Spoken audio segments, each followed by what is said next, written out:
My name is Laura. I'm 35 years old. This was my second marriage.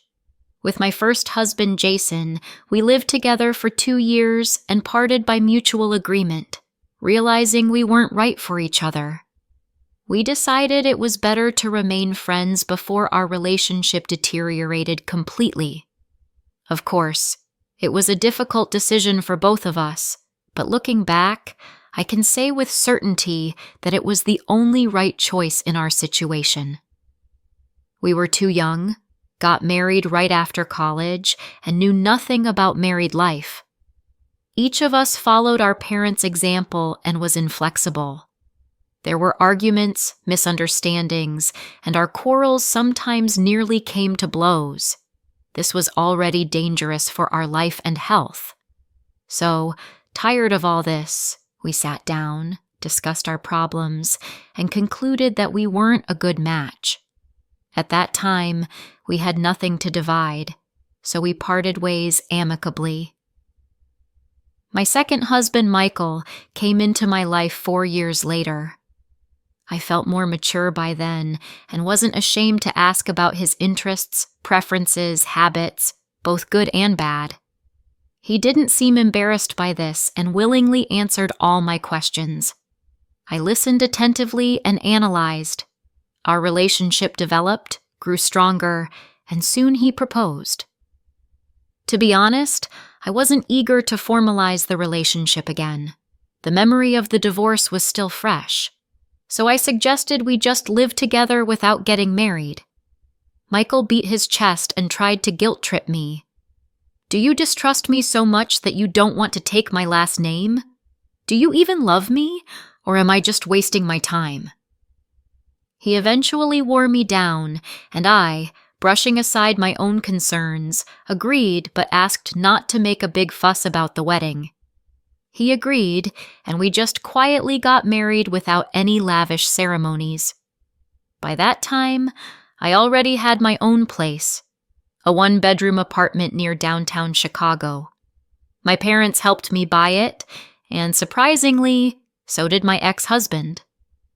Jason lent me the missing amount and said I didn't need to pay it back, as he still felt guilty that we couldn't save our relationship. Michael, on the other hand, lived in a rented apartment, and before that with his parents, who, by the way, had a rather peculiar reaction to their son's marriage.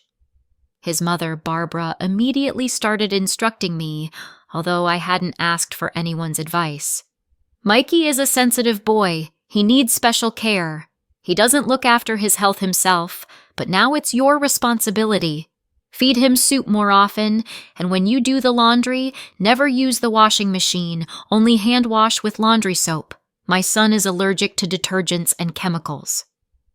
His father, George, also added that, well, his son is a man, and I, as a woman, should honor, respect, and indulge his little weaknesses. What weaknesses my future father-in-law was talking about, I only understood when Michael moved in with me. As it turned out over time, he wasn't entirely honest with me and often played the role of someone I liked, while being a completely different person. He didn't clean up after himself, although he claimed to love cleanliness. He didn't eat half of what I liked and often demanded separate meals for himself. He didn't like going out in the evenings, and often in the evenings after work, I had to walk home clutching my now familiar pepper spray. Michael didn't wash his dishes, didn't like idle chatter, preferred not to make independent decisions. All his leisure time revolved around friends and parents. I didn't fit into this Bermuda Triangle with what he called my nagging. For a year, I held on and tried to gently change my husband's habits, but I failed. Michael flatly refused to comply with my requests. Whatever I asked him, he always refused, finding plenty of excuses and arguments in his favor. Michael, wash the dishes. I don't have time. Laura, did you forget I'm allergic to chemicals? Besides, I'm watching a football game on TV today. It's a very important match.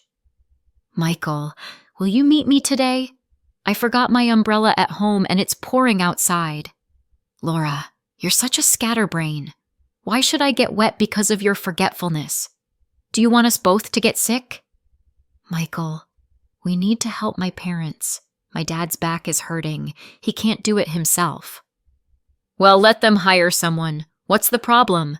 And no, I won't allocate money for this. Your parents work and aren't poor.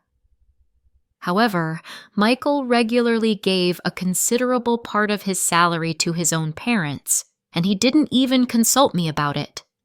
I dared to mention that I was unhappy about pulling most of the household weight at my own expense, and within a couple of hours, I got a reproachful call from my mother-in-law. You're unconscionable, greedy, and cruel. That's how I learned that my husband was also a tattletale. Everything that happened in our home was immediately reported to his mother in an unfavorable light by her precious son. And honestly, sometimes I felt like he was even telling her about our intimate life. Gradually, my patience was wearing thin. I already regretted giving in and agreeing to this marriage. My complaints became louder. I no longer veiled my reproaches and grievances, but spoke directly about what displeased me. Strangely, over time, I began to compare my ex-husband and the current one, and this comparison was not in Michael's favor. He rather showed me that in my first marriage, things weren't so bad compared to what was happening now. Once I even called my ex and asked for advice. Tell me, Jason, am I wrong? I try, I talk, I do everything to change something, but I get no response, and it makes me incredibly angry. We had something similar, so is it my fault? No, Laura. We had that because we were too young and lived by stereotypes. You're asking the impossible from your husband. It's more about his willingness to change, and he apparently doesn't want to change anything. My ex-husband was right. Michael didn't want to change for me. He wanted only me to adapt. He started threatening me with divorce. He thought that blackmail would work on me, but he didn't know that such manipulations don't affect me. And in light of recent events, I even happily accepted such news. Okay, let's get divorced. Better now than later when we have children. You should have seen his eyes when he realized I wasn't joking. But that wasn't all. I decided to finish him off and remind him that he owed me money. Yes, once, foolishly, I lent him a rather large sum for his parents, and while we lived together, I didn't ask for it back. Michael started saying something about love and mutual support, but I pulled out the receipts I had kept to keep track of expenses. There were only my receipts. He didn't spend a penny on us. Jason gave me a disapproving look, and I read condemnation in it. Yes, I wasn't such a pushover before. In general, together we managed to send Michael off to his parents. To celebrate this event, I even opened a bottle of champagne that I had been saving for a special occasion. I had barely poured the champagne into glasses when the doorbell rang, and I cursed. The hubby had returned with reinforcements, his mommy. Laura, have some conscience. How can you throw your husband out on the street? This is his apartment too. If you've decided to separate, divide it humanely and then part ways. For now, Mikey has the right to live here just as much as you do. I was stunned by such a statement. It was good that Jason heard everything. He stood behind me and mockingly said that Mikey better not hang around me at all, or the consequences could be very painful and dire. Seeing a strange man in my apartment with a glass in his hand, they called me a fallen woman, a hypocrite, and unworthy of Michael. Grabbing her son by the hand like a little boy, this woman left, and I breathed a sigh of relief and decided that no more marriages for me.